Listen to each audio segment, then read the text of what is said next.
So guys, musta na? Welcome to Poppy's Vlogs guys. Welcome to my channel. Welcome to my channel. Welcome to Poppy's Vlogs. So ngayon guys, pupunta tayo sa Red Deer guys. Actually, pinunta na natin to the last time. We're going to Discovery Channel. Unfortunately guys, sinabi ng management doon na hindi tayo makaka-tubing kasi may bacteria daw ang tubig. Ngayon dito guys sa Canada, pag may dumi ang tubig, hindi nila dinedare or pinapayagan ang mga residente nila or mga bisita na magtampisaw or maligo guys dyan sa tubig kasi ayaw nila na magkasakit sila. Kaya punta lang po tayo sa Discovery Canyon. Dyan yan po sa Red Deer. It will take us around 2 hours and then we'll be there guys. Kaya lang more on picnic lang tayo guys. We brought some barbecue and chill lang tayo. We brought some board games and I also brought my drone guys para mapalipad natin doon at papakita sa inyo anong itsura ng Discovery Canyon. Although I already have this sa vlog ko, kaya lang every time na nagbablog ako or every time nag-travel tayo, pinapakita ko rin sa inyo para at least idea kayo or sino pang ninakalood ng ating munting channel mag-idea kung ano ba yan Discovery Canyon dyan sa Red Deer guys. So ngayon guys, ang weather natin is 18 degrees at nag-check tayo ng weather.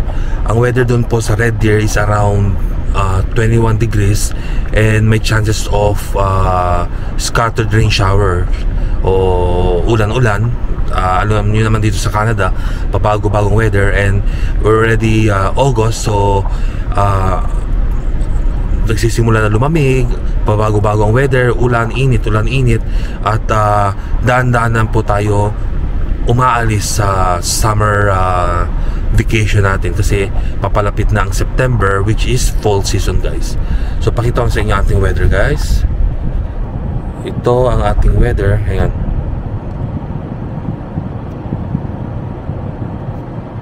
Yan guys, ito ang ating weather ngayon. Nakikita nyo may araw pero madami na po tayong lamok.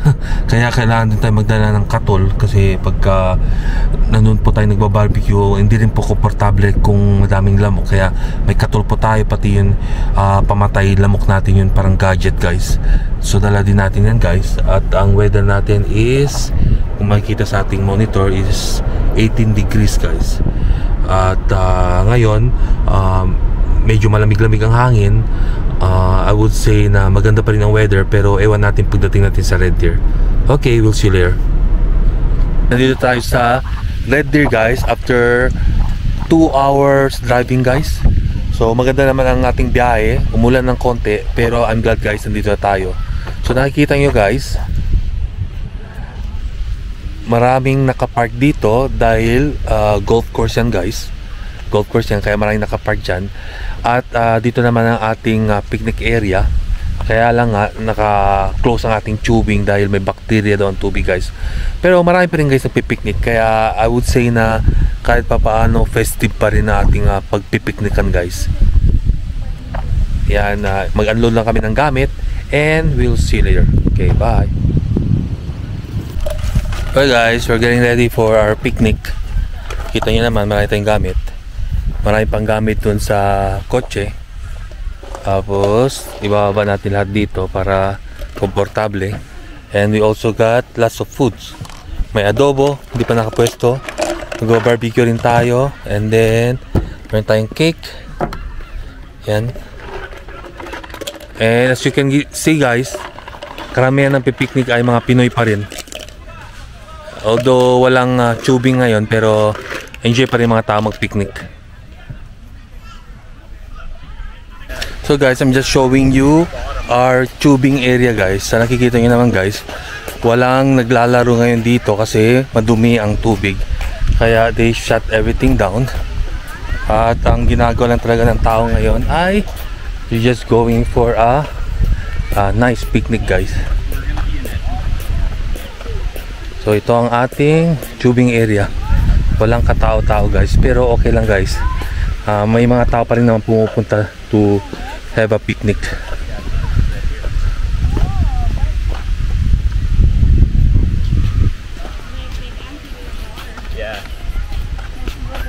Yan guys, They totally clean it.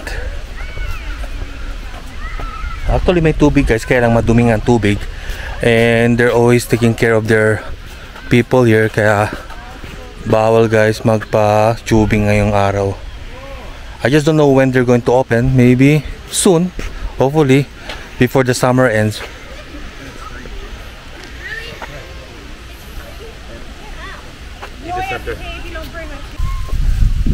Hello. May pansit dyan dito. Hi, Tin. Pansit? Canton. Hello. Sige. Hello. Hello. Hi Chan. Where are you? Can I see you? Okay.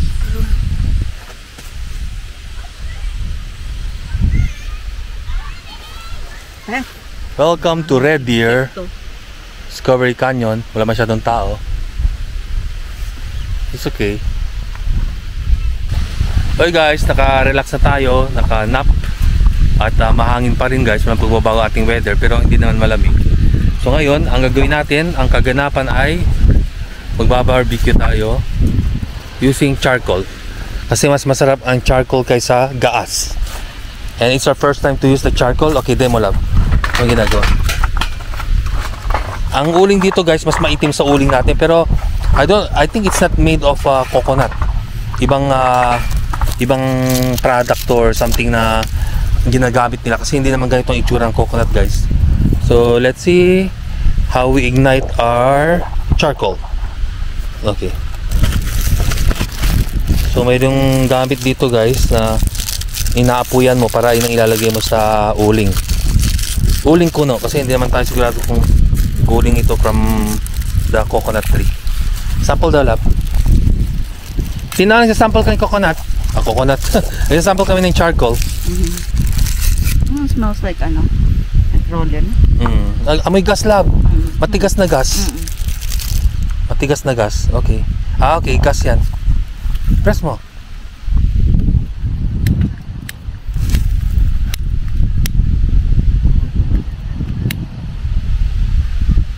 Yeah. Okay, niluluto na namin gas. Niluluto na namin ang frozen gas guys, kasi amoy gas. Tapos nandito yung ating peking uling guys. At simula na ng ating barbecue. At mamaya guys, papakita ko sa inyo ang ating barbecue guys. So ito pala yung ating uling guys. Itong uling natin Composants Naturals. French naman yung love. Yeah, itong uling natin. So the way barbecue should taste. Ito yung charcoal nila. Charcoal briquettes. Okay, hindi ko alam. This is my first time to see that.